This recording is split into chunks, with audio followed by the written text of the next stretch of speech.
everyone. Welcome to the Camino Cafe podcast. I am Lee Brennan, your host, and I'm so glad that you are here joining us today for this new episode.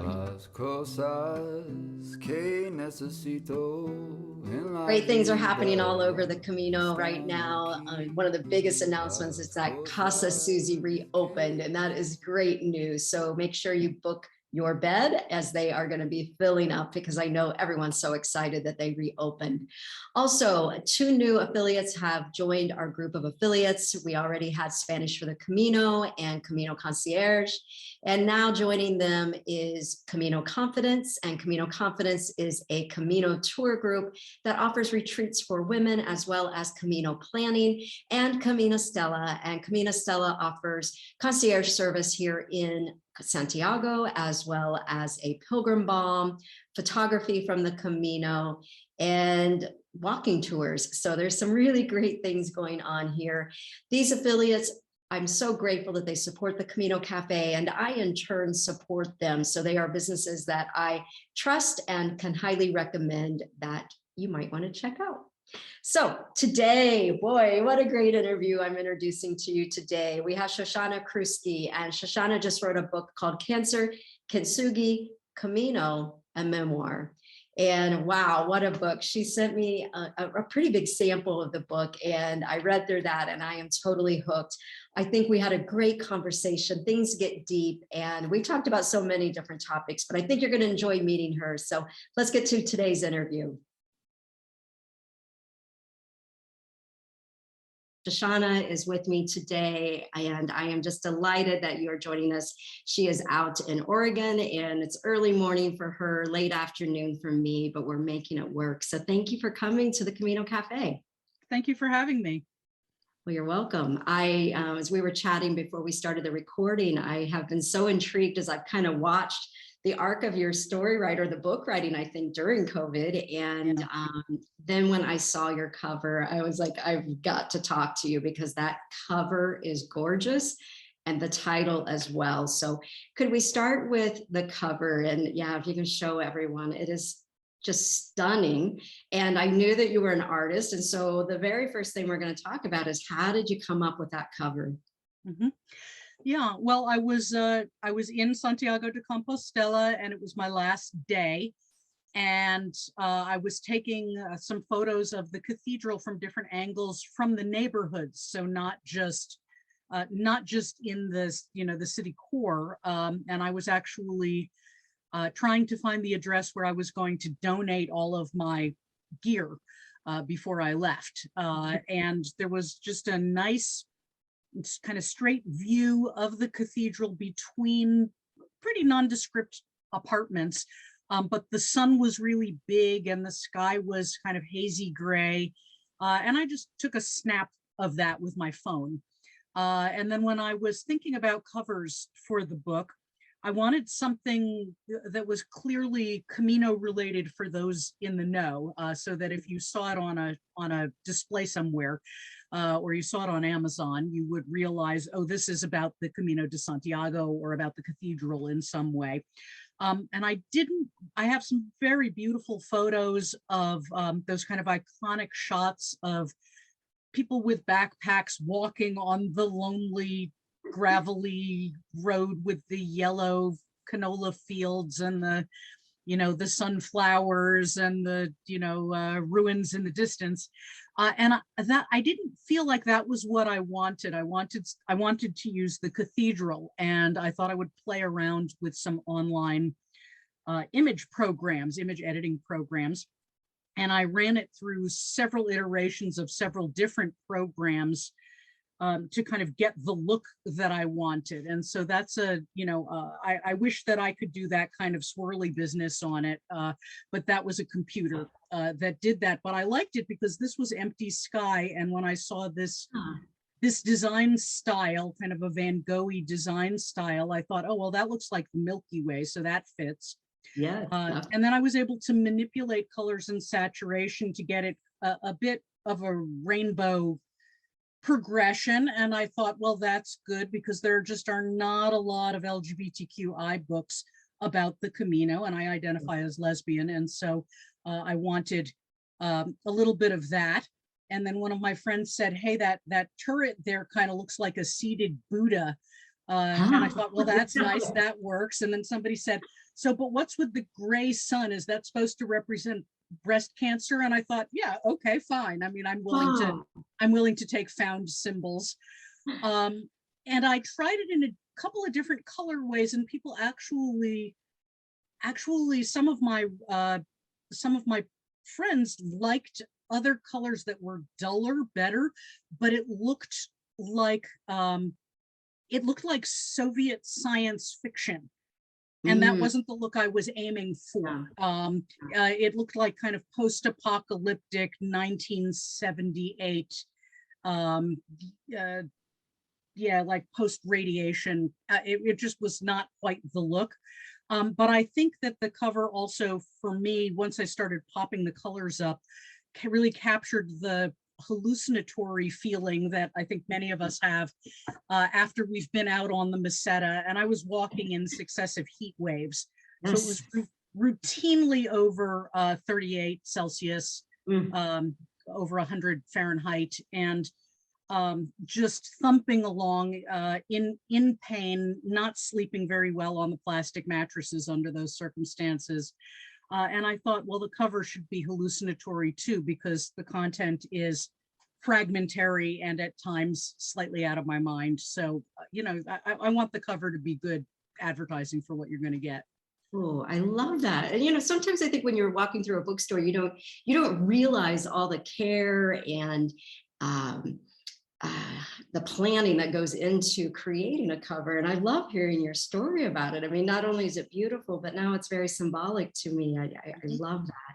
Let's talk about the title, also very fascinating. So talk to us about how you decided that this would be your title, because I really love the wording of it.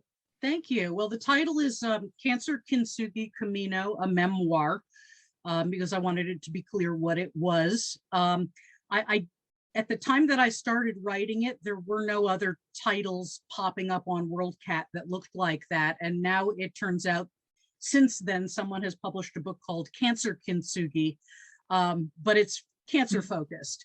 Okay. So that's okay. I think our books are different enough. One will know if they got the right book.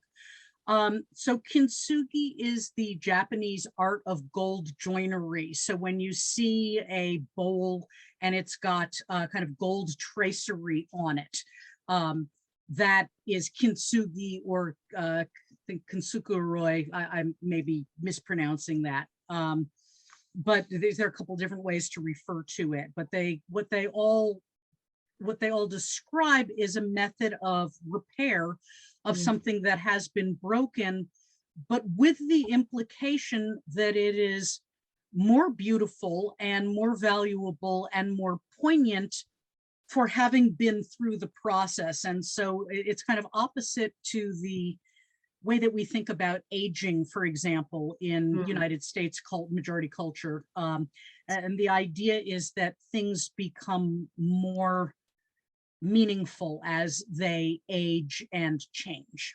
And so that was a concept that I wanted really to hold in terms of my cancer experience, in terms of other shifts that I describe in the memoir.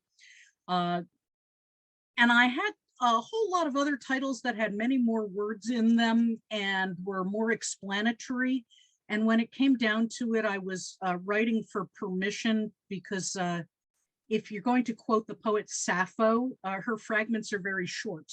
And so you can't really, in my opinion, you can't quote Sappho without getting permission from the publisher, unless you're going to do it in her form of Greek, because you're quoting too much of the text for it to be fair use. And so I was writing to a university press, and I needed to put a title in. And I thought, well, I need to figure out right this minute what my title is. Okay. And I thought, well, I want it to be a poetic title, in that I want it to have consonants, which is that's the same sound at the beginning of each word. And I want it to scan nicely. And I want it to feel like it could be part of a line of poetry. And it also needs to say what it is, or else I'm going to have to put in an explanatory subheading, and that gets tedious and they get left off. So in a way, I had been thinking about it for several years, and in another way, it was kind of a found object. It just was what came to my mind when I was sitting in a cabin on Whidbey Island in Washington, trying to get as much writing done as I could in a week, and realized I have to have a title if I'm going to ask for permission. Yeah. Well, what really caught my eye about it is, I think, in 3 words, right away, at least the framework of what this book is going to be about. And Right. in particular, when I was thinking about the brokenness and the repair that Yes. I feel like a lot of pilgrims like myself can identify, that we're all broken in some way. And whether it be age or some type of challenge that we've gone through with health or relationships, that we do have that growth. And in that brokenness, like the Leonard Cohen, it's where the light Right. gets in. And then, the whole concept of the gold filling in, and, this bowl is, say, if it was a bowl that was broken, it's still very useful. And now maybe it's a little more beautiful with those cracks that have been filled with gold. So I thought it was a beautiful way to name your book, and it really speaks a lot. I'm wondering if we go in next to a quote from the book. You were so kind to send me some excerpts. Unfortunately, with my being in Spain, I haven't been able to read the full book, and we kind of scheduled this interview quickly, but I was able to read all the excerpts that you sent to me. So thank you very much. Sure. And first I want to say I love the way your writing style. So maybe we should start there before I do this first quote. But it's very unique, I think, in the genre of Camino books. So can we talk a little bit about the inspiration that you had for writing and the type of your style? Because it's not the point to point. There's no, I started at Saint Jean and then tomorrow, I was in Roncesvalles or Zubiri. It doesn't read like that. So can you kind of give those that haven't yet had a chance to read your book, how you would describe your writing style and why you chose that style for your memoir? Sure thing. Thank you. Yeah. I've never been tremendously good at writing prose that gets from point to point. I can write a scientific article quite nicely. I can edit professional writing in that mode. I find it to have great utility, and I also enjoy reading it. So I really like reading people's Camino or cancer narratives, where it goes kind of a storyline, point to point. This happened, and then this happened, and this was the insight I had about it. I think that's really lovely. And I felt no draw to write that because it already exists in so many wonderful forms. Right. And I looked at my journals over many years, and I think the style derives from my journal writing, which is a mix of reportage, kind of more documentary narrative writing, and poetry, and relating fragments to each other, which is certainly something that I do in a lot of the poetry that I write, and not necessarily spelling out the connection from section to section, not necessarily telling the whole story as if I were going to do an autobiography and say, and then I went to this high school.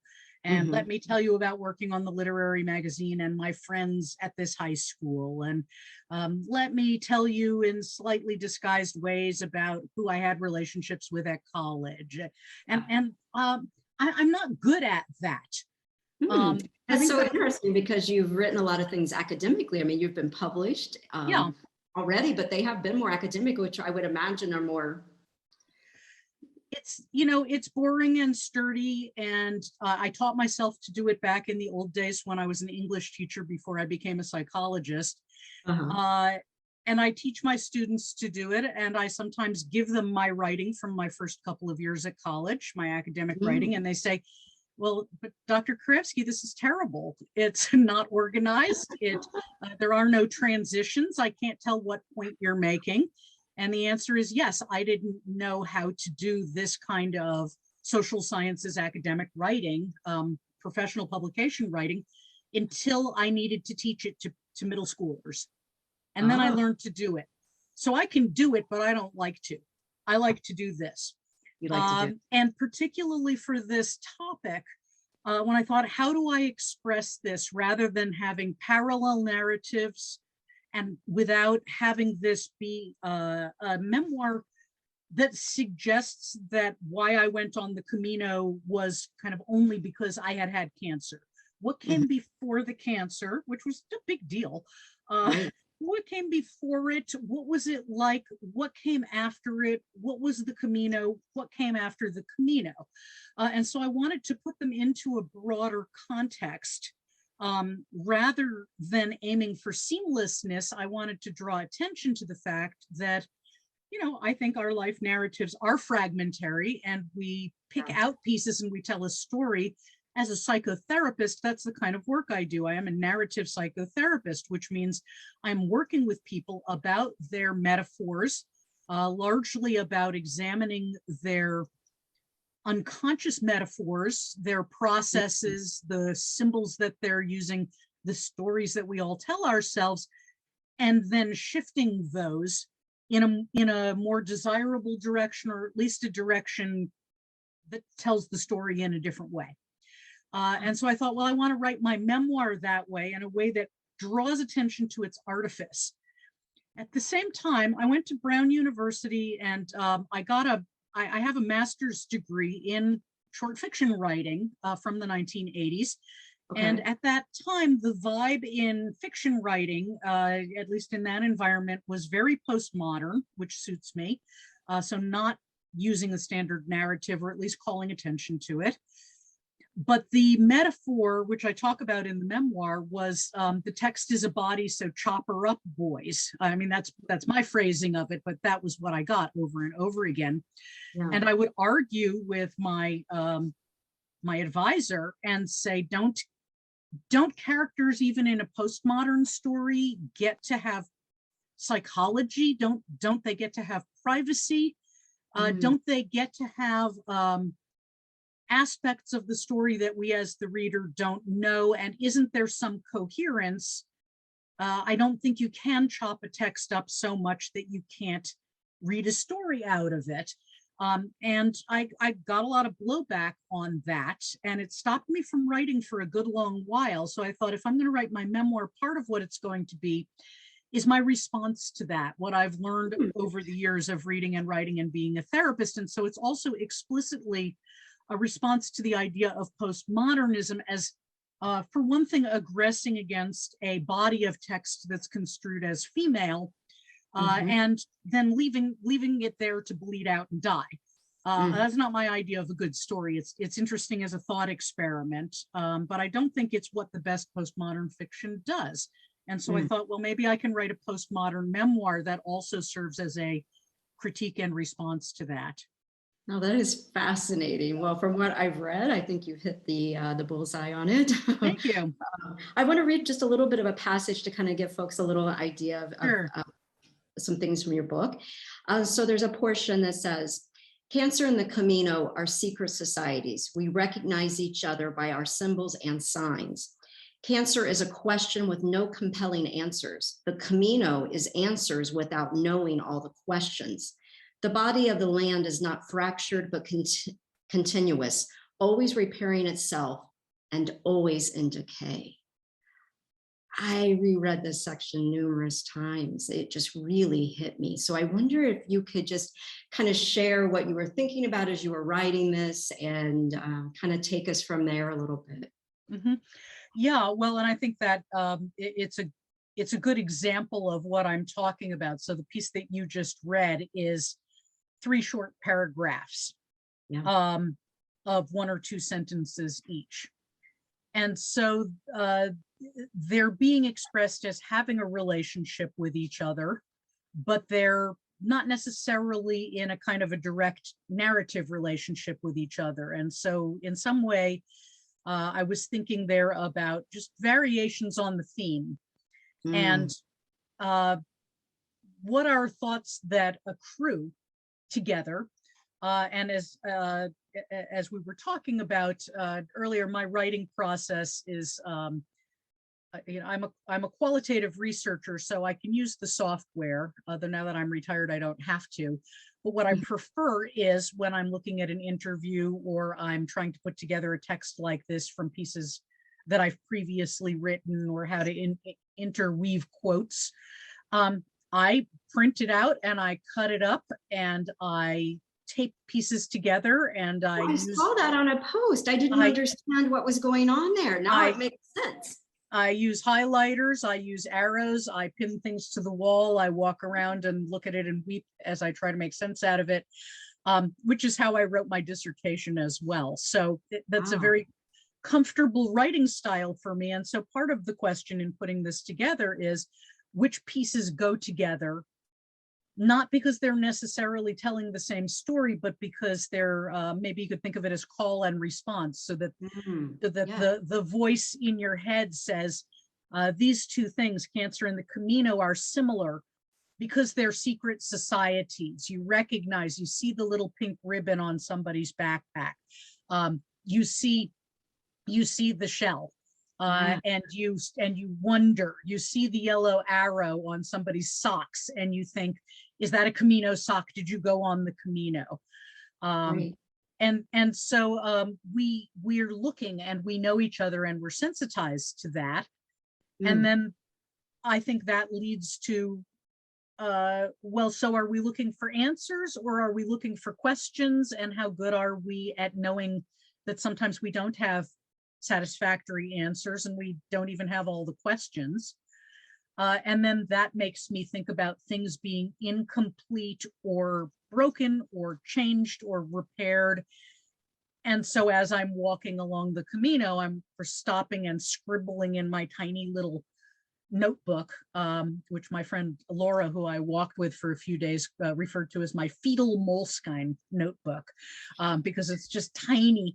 And I actually have an embryonic one as well, but it's too small for journal writing. And so then I'm stopping by the side of the way and writing things like, the body of the land is not fractured but continuous.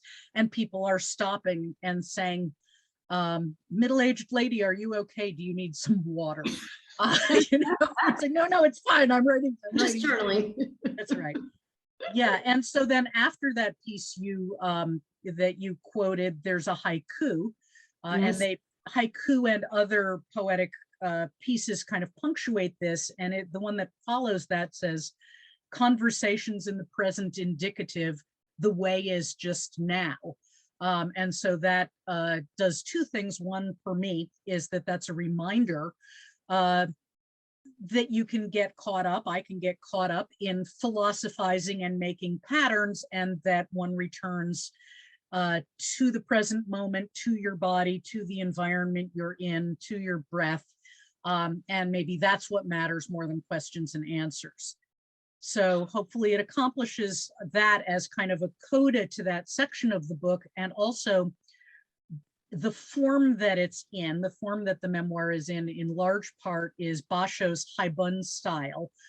So Narrow Road to the Interior is in that style, where he will tell a paragraph or two, sometimes up to a page, of travel narrative about what he was doing, deceptively simple, but picking out details that form a harmonious whole.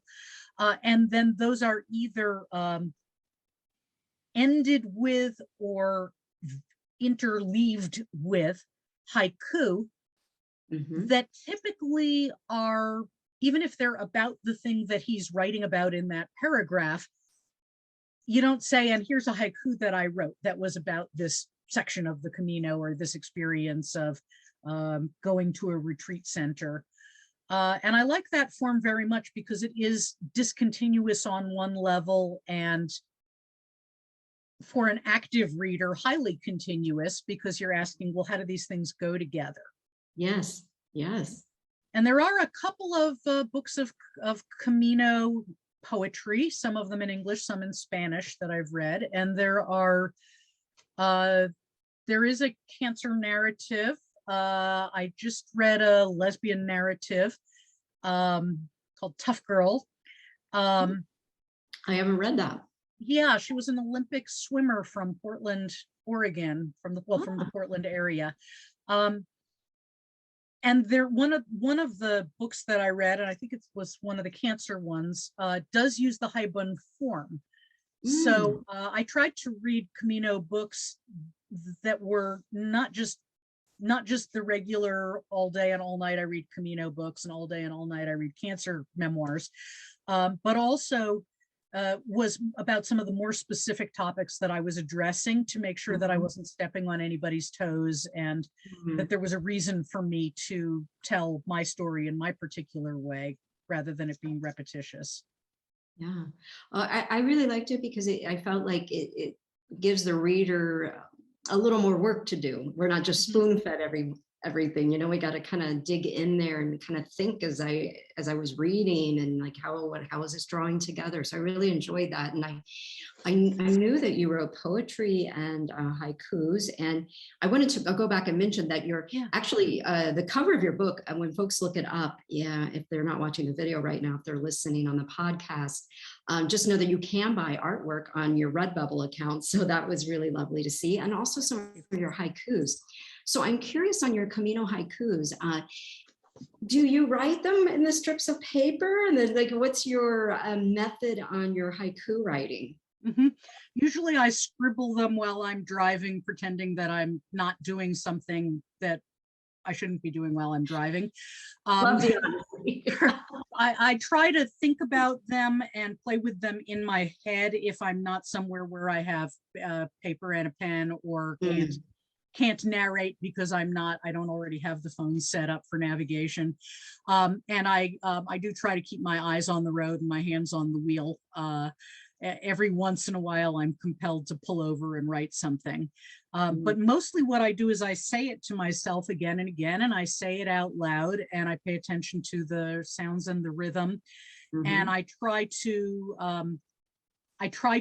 figure out how to remember it, at least enough that then I can revise it if I haven't done that in my head. And if I get where I'm going and I remember that, then I write it down. And if I get where I'm going and I don't, then I say, this is good practice, just letting it go free, and maybe it'll be back when I drive back home again. Yeah, I've tried my hand at some haiku writing, and I found it, I don't think I'm very good at it, but I found it extremely meditative. And I wanted to ask you about that. Is it a source where you feel in flow as you're writing your Camino haiku or other haikus? Is it meditative for you?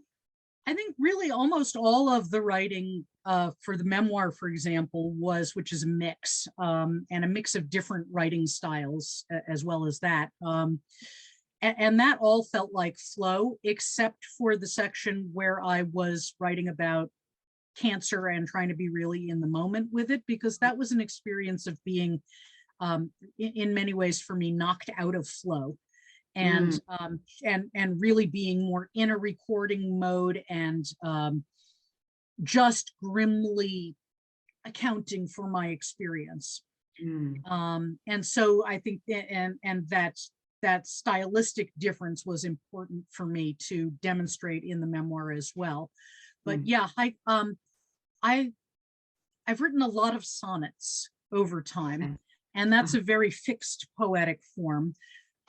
And so I can count off syllables without even being aware I'm doing that. I can write you a Shakespearean or Elizabethan sonnet in an hour with a topic or an image. It may not be great, you know, obviously so, but I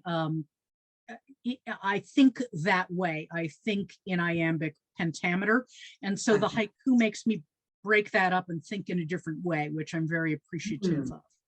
And I would say it's more meditative than working in a form, though not necessarily more meditative than walking, ba-bum, ba-bum, ba-bum, ba-bum, ba-bum, ba-dum, ba-dum, ba-dum, ba-dum, ba-da, which is iambic pentameter, the sonnet form. Okay. Wow. Okay. Well, I love being able to talk about all this writing, but I'm sure some listeners and viewers are probably wanting us to get to the Camino parts. Yeah. In reading one of the excerpts, you mentioned that a friend of yours had mentioned the Camino to you. You had not heard of it before this mention. And then I believe you mentioned a little bit later that it was maybe another 4 or so years before you then got the permission health-wise to be allowed to walk. So could you kind of walk us through, you had your cancer diagnosis, you're going through your treatments, and then this discussion happens. So help us understand. I don't want to give away, your whole story, because obviously that's in your book, but, give us a little more detail of what you'd like to share. Yeah, I mean, I really found out about the Camino in one of those incidental ways. One of my colleagues said, we were talking about vacations, and she had and has young children. And she said, I would really like one of these days to, to walk the way of St. James, with my family, just a piece of it. Do you know what that is? And I had kind of a vague idea of it, just probably from a reference in some Rick Steves book, or a book of, hikes for you and your family in Europe. But when she said it, I just thought, well, that would be really, that sounds really interesting. And I didn't immediately think that I would do it, because it was also a pilgrimage trail. I'm Jewish. That was not my pilgrimage. And I should say I'm a Jewish atheist, so it's not my pilgrimage in two different ways. And then and so I'm going through the whole cancer thing, and that's for the kind of cancer I had and the kinds of treatment that I did. That was pretty much a year of active more than half a year of active treatment, and then a certain amount of time to adjust to what they don't refer to as active treatment, which is hormone suppressing medication. It makes it for me, it's hell on my joints. It makes it very hard for me to maintain emotional equilibrium, physical equilibrium. I don't know why it's considered non-active treatment, and that's something that I'm doing for 10 years. So even now, every morning, even though you're 10 years out from your original diagnosis. I'm right now, I am 7 years out from original diagnosis, and 6.5 from starting tamoxifen is the medication. So I have several more years of that to go, but it affects walking, and it kind of affects my sense of vulnerability in the world. Oh, really? Yeah. How so? What do you mean? Because everything pisses me off and makes me feel hopeless. And I talk in the memoir about just trying to open a jar and not being able to, because of the kind of surgery that I had, and that would make me just burst into frustrated tears. So clearly there was a task that needed to be accomplished about not new normal.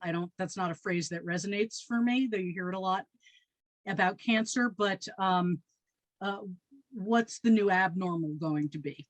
How will I be in the world without having, successful cancer treatment, or presumptively successful cancer treatment, take myself away from me, take my being away from me. And so then as I was trying to get myself back together physically and emotionally, psychologically, I became more interested in the question of, well, what do I want to do that I haven't done yet? Because this is always a good, cancer is a great wake-up call for mortality. Right. And so there were several things that I wanted to do. I wanted, for example, to go to Antarctica and see more penguins. I wanted to go do a week-long solo silent retreat.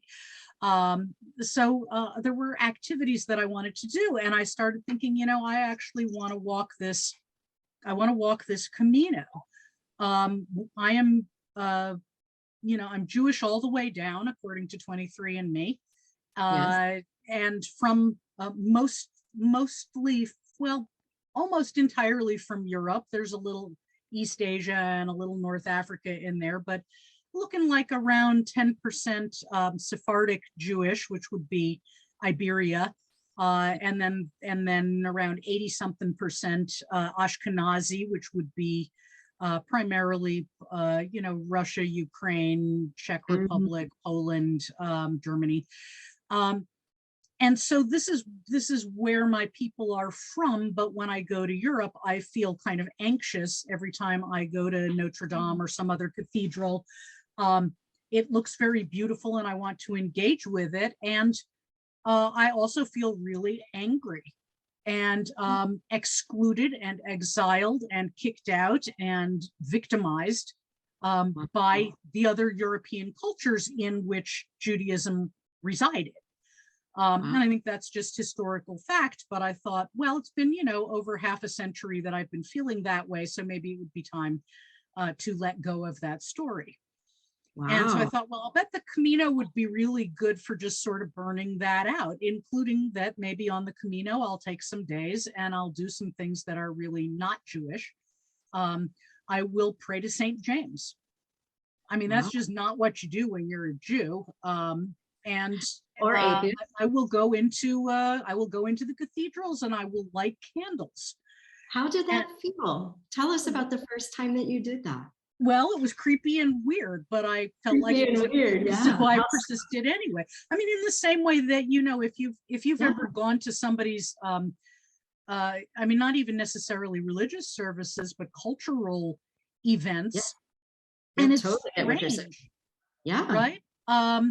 You go to somebody's you hook up with somebody and you go to their families for Thanksgiving, if your families do Thanksgiving. And you get there and you discover, oh, they don't do Thanksgiving, they do no Thanksgiving. And they only serve, food indigenous to North America. Right. And they talk about that. Or you go and you find that they use margarine instead of butter. Or you Right. go and you find that the turkey has a chestnut stuffing, and that's just weird because you want to sage dress it. Mhm. And it can really fluster people, Yeah. because it just kind of brings you up against. There are lots of things that I think are reality, and what they are is my bubble of reality. And so I thought that that's really sustained.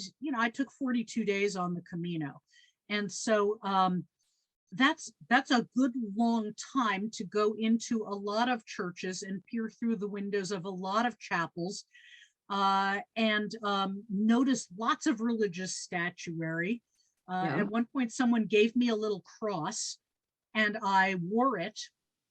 And that occasioned a tremendous amount of really, what for me was, I thought, very useful and interesting thinking about. So is this like passing? Is it like pretending that you're straight? Is Yeah. it, is it a pretense of being a Christian, or is it simply not correcting people who have some notion of who I am because there's a tiny little cross on my waist pack? And in fact, I continued to wear it after the Camino until it was time to give it away, which is a story that I tell. And I got so that I felt very positive about, more positive about the intersection of religion and culture, and the different religions and the different cultures. And I think got a little taste of what Desmond Tutu talks about when he talks about, acceptance and forgiveness, and that those are not the same thing as letting people off the hook.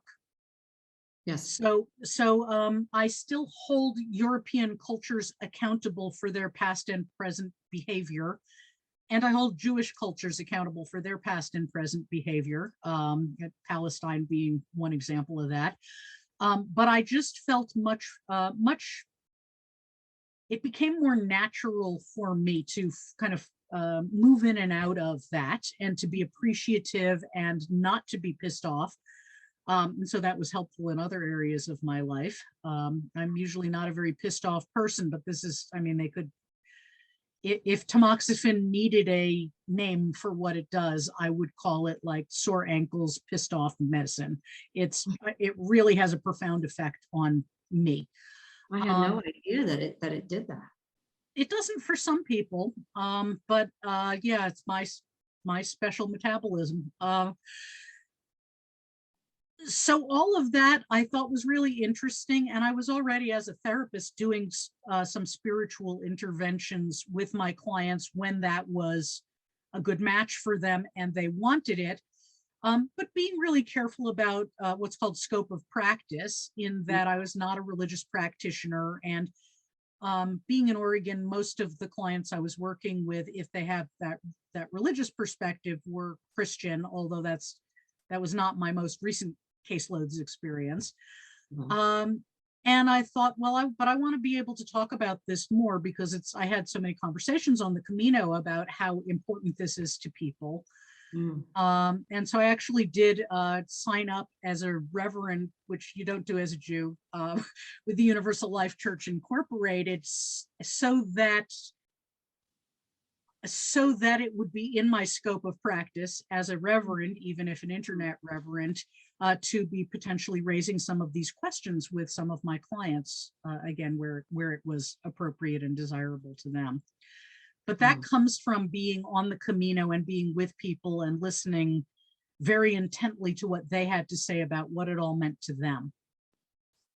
I love how multi-layered your Camino was, and the amount of awareness that you brought, and the transformation that you're talking about of some of this anger being let go, and the growth that resulted, and how it impacted your personal life as well as your professional life. That's really interesting. I wonder, I'll read another passage in a moment, but I'm wondering right now, how did your family and friends react? Because, you were still in pain, dealing with the aftermath of all of this and the ongoing medication side effects. How did they feel when you made this announcement that, hey, I'm going to head to Saint Jean, I'm going to, just walk a few 800 kilometers across northern Spain? What was the reaction? Well, I mean, of course, I'll start with my medical team, who, as you alluded to, required me to be at a certain point in my physical recovery to say, yes, that's an okay idea from a medical perspective. And a lot of that had to do with backpacks, but it also had to do with my joints and my balance. And so I waited until I had the okay from my physical therapist and somebody who was doing certain other kinds of assessment with me. My family is used to me going off on my own. For one thing, I was single for many years, and so that if I wanted to go on vacation, that was one of my options.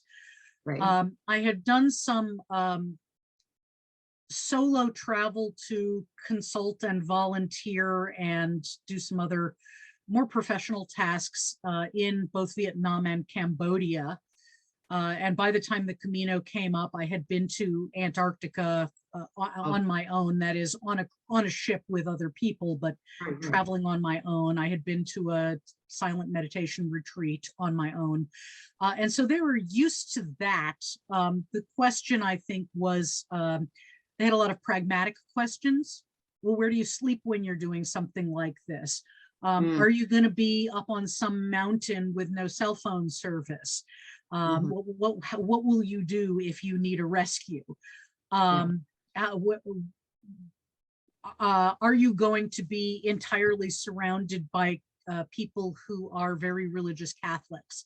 And how will they treat you? Will it be okay for you, as a not particularly in the closet lesbian, to be out in this kind of community? And a couple of people said things like, well, don't get all religious on us, which I found just fascinating. It didn't pursue, though. It gave me a lot to consider. Well, what happens when you have a religious epiphany? And how do people, there's a song that I guess I would consider it jazz. The group is Tuck and Patty, and they sing a song with the lyrics that say, my friends don't treat me not like they used to. Friends don't treat me like they used to, since I laid it down, since I laid my burden down.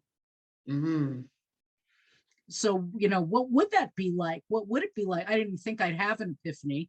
I don't swing that way. But if I did, you want to be a little prepared for that. mostly people were very supportive, even if they didn't get why I was doing it. I did it in summer, so it didn't interfere with teaching. I did need to talk with my therapy clients as they came into my practice about the fact that I was going to take one of my long vacations and, get them all set up. Right. Which has been interesting because then for some of those clients, they've the Camino became part of their metaphor and their symbol system in the therapy, even though I was the one who went rather than them. So that's always kind of interesting to hold the boundary while also, I think if people say, where are you going on vacation? It's good to tell them. That's just me. Other people may differ. Yeah. But my family said, we need you just as is usual when you travel on your own. There needs to be some way for you to check in every day. So we know you're not, like dead and murdered in a ditch somewhere. And I didn't know what the internet scene was like, really. It was before I was in all these Camino communities on Facebook and the Camino Pilgrims Forum and the different organizations. And so I used a program called Polar Steps, which can do some kind of semi-passive tracking, in that if you leave it on and you walk by a bar that has Wi-Fi, it'll ping, like many of the other systems. And so people can see if suddenly, they thought you were going to be in Astorga today and you're in A Coruña, then maybe they need to try and get in touch with you because something may be wrong. Right. But mostly the question was, how will we know you're not dead in a ditch? And where are you going to sleep, and will you be safe enough? And don't be gone for too long because we'll miss you. And that seemed reasonable. Well, you mentioned that some of your friends or family questioned, how will you be treated as a lesbian, and how will you be treated amongst maybe a trail full of Catholics? And right. I wonder now, after walking, how did you feel you were treated during that? And what would you say to them now after walking, or anyone else that would have those concerns? Yeah, I think, well, for one thing, there is an LGBTQ Facebook Camino group, and I would recommend joining that because that's going to be a source of, it's called something like LGBTQ Camino, but I'm not sure, but I imagine if you search for that, you'll find it, or go on any of the other Camino Facebook pages and say, where's the queer Camino group?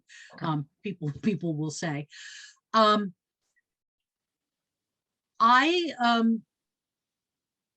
I didn't, I am neither in nor out of the closet, I guess I would say. I don't tend to raise that aspect of my identity unless it's pertinent to the conversation. So I was not wearing a rainbow patch because it's been a really, really long time since I had this realization about myself, and I find it kind of boring. So for me, I didn't feel like I need to necessarily advertise or attract other LGBTQI pilgrims, though I notice what kind of iconography people put on ourselves on the Camino. In the same way that I wasn't wearing a pink ribbon, and so which is the breast cancer symbol. But I noticed a couple of people who were, and sometimes had conversations with them about that. I experienced no issues, but also it wasn't something I was talking about.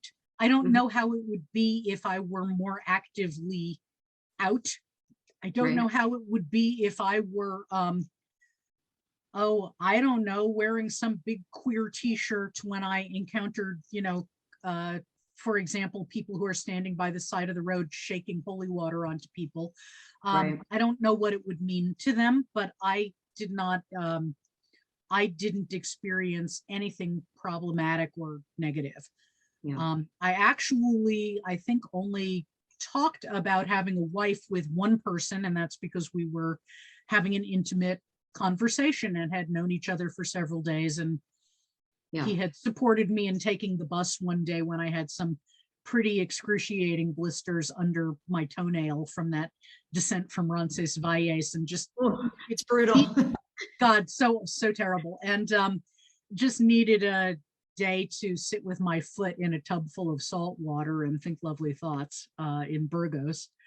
But he's the only person I had that conversation with, because it didn't come up. So I don't know.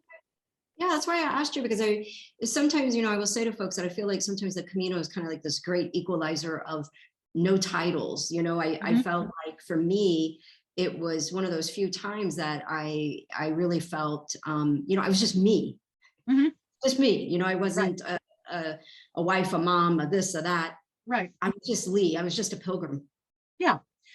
Yeah, I had that experience as well, and just felt very much like, I mean, I like people to know me, but there's also something interesting about nobody knowing me.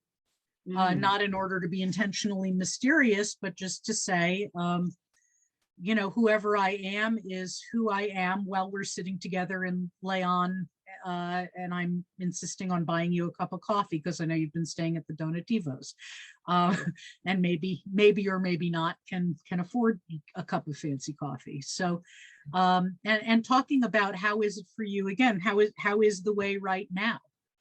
How are you right now? People did a lot of storytelling. I didn't get asked very many questions about myself, and that may be because people perceived me as talkative, and so they figured I'd say if I wanted to say something, or it may just be that people were, a lot of people walk the Camino for curative reasons. I was walking more to try to get my equilibrium back, metaphorically and physically.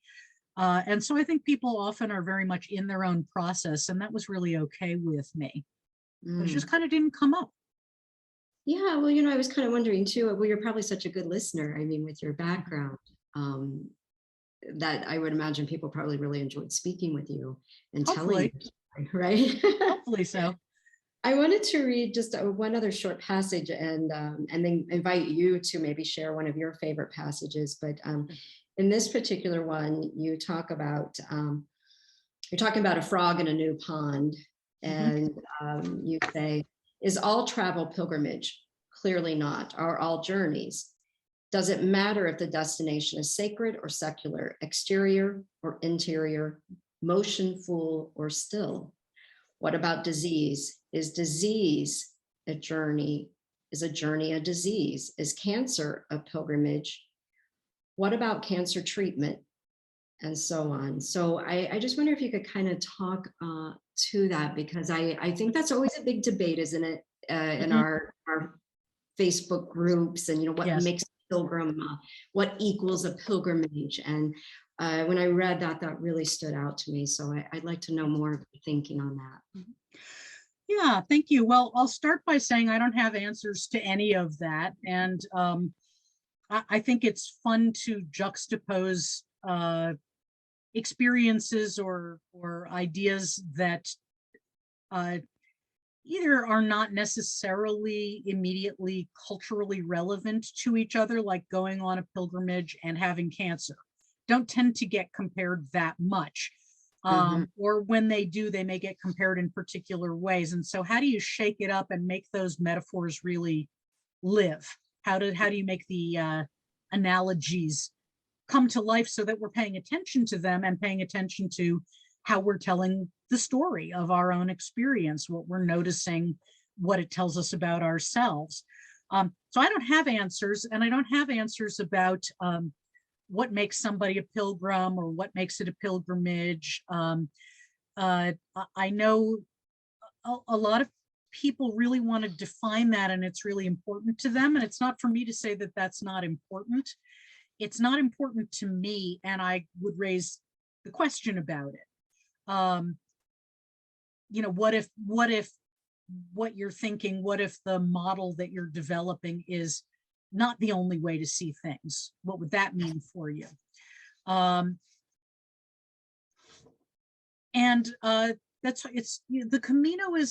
Camino community is like any other group. I mean, I was a feminist in high school, involved in national feminist organizations. And, you know, there were a lot of rules about who was a feminist. And when I moved to Oregon, there were a different set of rules about who's really a lesbian. And our bisexual people, you know, really members of this community, and who's really Jewish, and splits in, you know, synagogue communities. And so I think that's a categorizing thing we do, but I think what we can do is be aware of it. Yeah, I love your question about how would you be if your model were different? I think you said something along those lines. That's beautiful. Yeah, thank you. I mean, I think about Hesse's Magister Ludi, the glass bead game, quite a lot, actually. And I think about making patterns that are very beautiful, and sometimes making patterns kind of like, you know, cook-off television shows where it's like, oh, and by the way, you have to use asparagus and fennel in your dessert. It's like, oh, okay, I like that challenge. I could make it. But, you know, what happens when you play with the rules? And I think that relates back to this idea that I was telling you about from my training at Brown, about what happens when you shake up the narrative, what happens when you shake up how you tell the story. And I have a friend who just wrote an article about how is a review of Alice Walker's new journal publication by Paula Smith. And she talks about, you know, the journal as a different writing form, and different ways of expressing what your journal is. And I just find that fascinating. And so I'm quite interested when people tell me these are kind of my rules for pilgrimage, or this is who's a Torregrino, and this is who's a Bicigrino, and this is who's a real Peregrino. And then I would tend to say, or Peregrina. You know, but how do you get playful so that you don't get all wound up in your story and then feel like you somehow didn't meet your own rules, or you can't express other aspects of yourself. And I think the Camino has the potential to really be a metaphor for tremendous self-liberation and flexibility, but only if you know to ask it for that. Well said. Very well said. All right. Well, I want to give you a chance if you want to share maybe a passage that you particularly love, or. Sure. So it helps to have lived in Jerusalem among my co-religionists with whom I didn't share a religion. We figure out how to live in peace by understanding others' practices as not idolatry. It helps to have had cancer, learned rituals and rites that hold death's reality front and center. The proliferation of human rituals and icons shows how we yearn toward meaning, and that it is easiest to remember and reinforce when it is repetitive and concrete. Although I wasn't raised with Jewish religion, I was raised in Jewish culture, although often not overtly identified. This makes it hard for me to see symbolic representations of the divine as licit.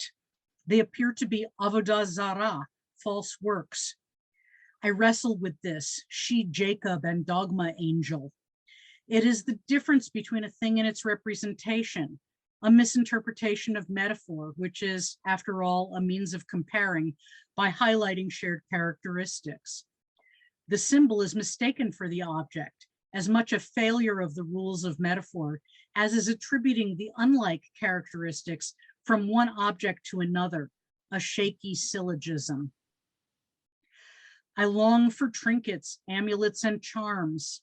I act as if with and without belief. I surround myself in meaningful air, the austerity of an imageless God.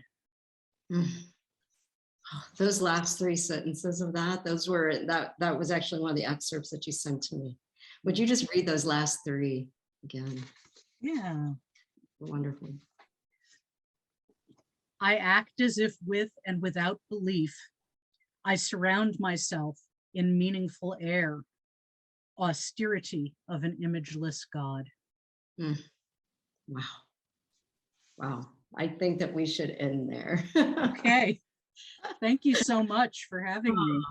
Thank you for coming. This has just been absolutely fascinating. And I'm just so glad that we had a chance to do this. And I'm so excited for folks to be able to read your full book. I hope to be able to do the same thing soon. And I hear that at some point you're going to be back on the Camino. So that's wonderful. Hopefully I'll get to meet you in person. And, that's always, I guess we'll just say, it seems like we all want to come back. What's driving you to come back?